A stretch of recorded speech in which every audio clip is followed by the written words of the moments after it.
Hi, I'm Paul Wood. Let's go through this, shall we? So, the anxiety code. The anxiety code is the platform for you to recover from anxiety. So, any of the painful symptoms, experiences, and the secondary effect that's having on your life, your business, your relationships, recovering from these problems so that you can move forward on an upward curve and conquer any recurring conflicts or problems in your life. So, the goal is recovering from anxiety so that all these symptoms go away. And then secondly, understanding that that is really just a transitional phase to then move your life in a tremendously better direction. And as you look back on your life over the past year, 5 years, 10 years, you can probably clearly see in yourself certain things have not moved in a way that you want them to. Certain things have not progressed in a way that you want them to. Certain habits or tendencies or patterns are still affecting you now that were affecting you 10 years ago. And these things are continuously having a negative impact on your life in a way that is kind of frustrating you and holding you back. So anxiety code is my approach to anxiety recovery. And the simple understanding that you need to really kind of get crystallized in your mind is that very often people come at anxiety from a psychological perspective, whereas my approach is really turning that on its head and understanding that at one point, maybe in the 1970s, 1960s, 1950s, 1940s, from psychiatry started in the mid-1800s, we looked at anxiety, we looked at these problems as purely psychological. So what happened is we looked at them from the perspective of when you were a child, you had certain traumas or certain experiences that traumatized your brain, and then from then you developed this anxiety. And the only way to resolve this problem was psychoanalysis twice per week for 10 to 20 years to try and get over it. But in the 1980s, MRI scanning machines came out, and for the first time ever, we were actually able to crystallize, actually understand with clarity what anxiety was. And then what we've done over the past 30 or 40 years, from 1980 till now, is there's been unbelievably huge amounts of research, thousands and thousands and thousands of studies on if you do this, take this action, how does it change your brain? And what we found is the amygdala is the part of our brain that creates anxiety, the reactivity, the sensations, excessive stress hormones is created by that part of our brain becoming larger, and becoming greater in terms of the electrical connective activity that flows through the neurons in that part of our brain. So the more we have anxiety, the larger that part of our brain becomes, and the more electrical activity flows through it. The less anxiety we have, the smaller that part of our brain becomes, and the less electrical activity flows through it. I'll get my words out in a moment. So it shows you in yourself. It's a practical physiological understanding. Within that, certain actions will cause this to get worse, certain actions will cause it to get better. Fact, for every person, every human being on the planet, if they do this, it will have that effect. Now, the reason why people don't tend to do this in everyday life is firstly, they don't understand this principle, and secondly, they don't really understand how to apply it in their life. Right? The way to apply it is understanding that wherever your anxiety is, you obviously have to take the amount of actions to balance it out. So if your anxiety is ridiculously high, and then you do 5 minutes of meditation or relaxation a day, then obviously that's not going to be enough to create that compounding effect. Because the compounding effect is understanding that the actions you take today will accumulate over time, will build and build and build and build and build. And knowing with anxiety recovery, we cannot recover from anxiety today. So all the actions we take today don't benefit us today particularly. But what happens is the effect they have on your brain, on your nervous system, magnifies over time. So for example, imagine if today, my anxiety was an 8, and every time something happened, it went to a 10, and it took 5 hours to go down. So in a week of following the practices that I'll suggest, what would happen is, so someone would be so instead of being an 8, firstly someone might be at 6, and then if it took an hour for their anxiety to recover, it might take half an hour. So each day you do these things, your resilience and your recovery increases. So the base level of your anxiety reduces, and the amount of things that you react to reduces. So the amount of things you're triggered by and sensitized by reduces, and your recovery time increases. But also, on the opposite end of the scale, when your anxiety gets worse, all those things get worse as you experience. So the kind of difficult place to be is when some anxiety is really, really high, everything works terribly. And because it works terribly, people find that nothing works for them. When the truth is that everything works for you when you do it in the right way and when you understand how to apply it in your life.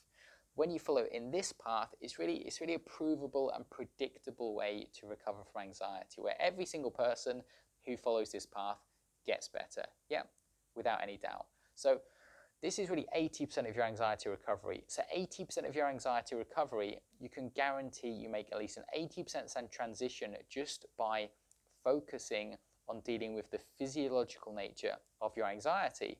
And the last 20% is more of understanding a few different principles and seeing how they specifically affect you. So with each different person that comes see me, that 20% is probably slightly different. Yeah, but they're things you address as a secondary problem after you've got substantial improvement reducing this 80% of anxiety. So when people inherently go to lots of general therapists, they kind of overly focus on this 20%, and it doesn't really make much difference because it's not the most important factor in terms of their anxiety. And in terms of anxiety, what I found when I had high anxiety before, and that I spoke to many different people, is that they didn't really understand the difference between everyday anxiety and chronic or kind of debilitating anxiety. Now, for those of you who have experienced it, the difference is night and day. The difference is incredibly dramatic.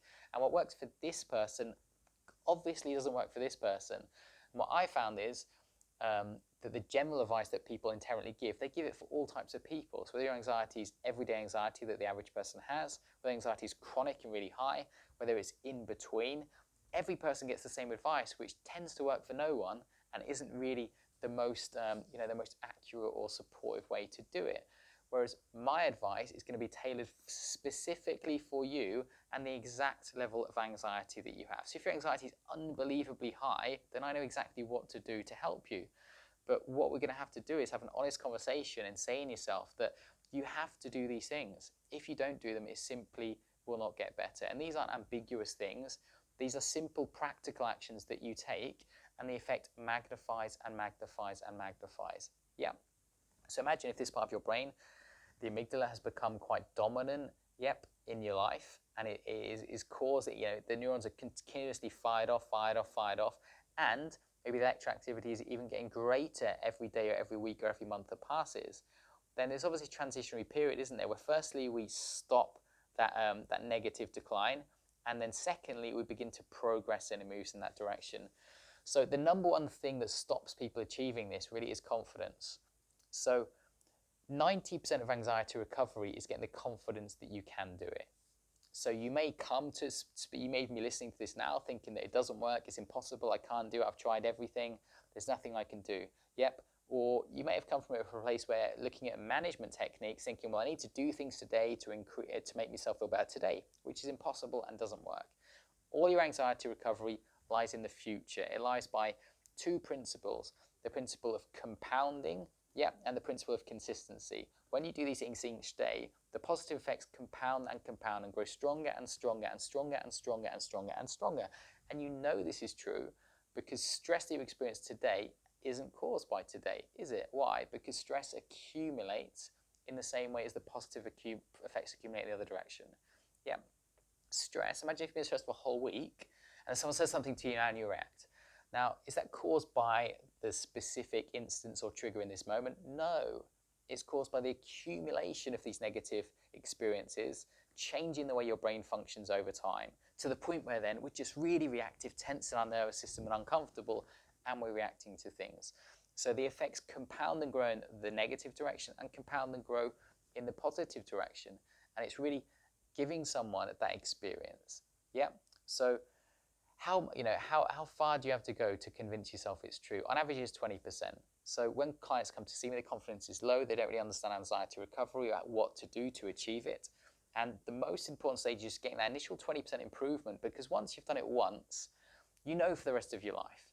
You know forever that you can recover from anxiety and you can take it as far as you want to go. Why? Because the 20% achieved in that way, it just compounds. So if you do the same actions that you got the 20%, you'll have 30%, then 40, then 50, then 60, then 100. It will just continuously build and move you in their direction. And not only that either, is that when your anxiety recovery is almost complete from that perspective, is that doing the same things and continue on that path then makes it harder and harder for your anxiety to come back, if that makes sense. So imagine if you had a stressful day today and it brought your anxiety back. or imagine if your anxiety goes away and it takes one stressful moment tomorrow for your anxiety to instantly come back. So what it shows is you've lost resilience in your nervous system and in your brain. So even small things instantly bring about anxiety, then you haven't fully recovered. But the way in which we're talking about helping people is a way that when you get to that point, you continuously progress in this direction, so your resilience gets larger and larger and larger and larger and larger. So then instead of one moment of stress brings back your anxiety, then where it's a whole day of stress. You could experience a whole day of stress, so your nervous system is resilient to causing your anxiety to come back. 2 days, a week, a month, yeah? Then when it gets to a month, you really are in a great place in yourself, aren't you? Where it would take a horrific month, every day of stress, conflict, and not only that, but if you to make poor choices for yourself each day for your anxiety to come back at all, it puts you in a great place, doesn't it? But the goal obviously isn't to make poor choices like that. It's to build on this curve and allow those choices to build and build and build and build. And then what we do along that journey is then we focus on the 20%. So the 20% in terms of is in general, it's the tendencies and unconscious habits we've learned from living in stress and anxiety. Yeah. So we know stress, anxiety wires our brain in a certain way. Yep. Wires our brain to avoid things obsessively. Yep. Or to be overly aggressive and defensive all the while in that type of way. So it wires us to wire that way. But the conflicting thing is that when our anxiety goes away, people still follow these habits unconsciously. So people still follow the horrible tendencies and habits, yeah, that are really bad for our life, even when the sensation or the symptom of anxiety isn't there. For example, if someone experiences a traumatic episode or goes to war and has post-traumatic stress disorder, even when they feel okay when they come back, well, they know, obviously now, that post-traumatic stress disorder still affects someone, even if someone says they feel okay. Why? Because the tendencies are so strong that someone's still going to do these survival tendencies even when they feel okay in themselves. Yeah, and that can be incredibly destructive for their life, because they might then develop a drinking problem and drink 7 nights a week, just as a survival tendency that they learnt while they're away. They might obsessively keep people at a distance. They might react and be aggressive towards people in that type of way. Yeah, or the common theme within the people I speak to is just avoidance. Someone's learned a mental block that they just should desperately avoid a certain area of their life. Desperately avoid improving it, desperately avoid conquering it, desperately avoid doing those things. And that's incredibly frustrating, isn't it? Because it means there's an area of your life that you cannot succeed whatever you do, just because this subtle mental block where you experience fear, pain, and stress with you trying to do it. Yeah? So it's life, and within that, there's different levels, isn't there? So if I said creating a beautiful, harmonious, loving, balanced relationship, if you feel uncomfortable at the thought of that, then that's above what you think is realistic for you in your life, and that's what you feel fearful and tense towards. Earning £1 million this year, yeah? So obviously most people are going to feel tense straight away because it feels uncomfortable to them. Yeah, creating epic confidence, mental health, and feeling phenomenal in yourself. Creating a six-pack, having a great body. Yeah, so there's 4 areas of your life, and within that, there's a default level that you feel comfortable with having and a level that you feel uncomfortable with having, yet the mental thought of. And that primarily comes from those survival tendencies. We've just learned in ourselves that, I shouldn't do that, I shouldn't go for that. And we shut our nervous systems down at the even thought of trying to move forward and do it, in that possibility. So what you can see in yourself is this is something that goes far beyond the average person thinks it does, and is affecting us in all kinds of ways that we have to recover from. We cannot manage, we have to recover from to truly live a great, exceptional life in a way that's right for us. Awesome, guys. Hope that helped and put you in a great place in yourself, and can really begin to see the possibilities of what you can achieve when you make this transition in your life. Take care.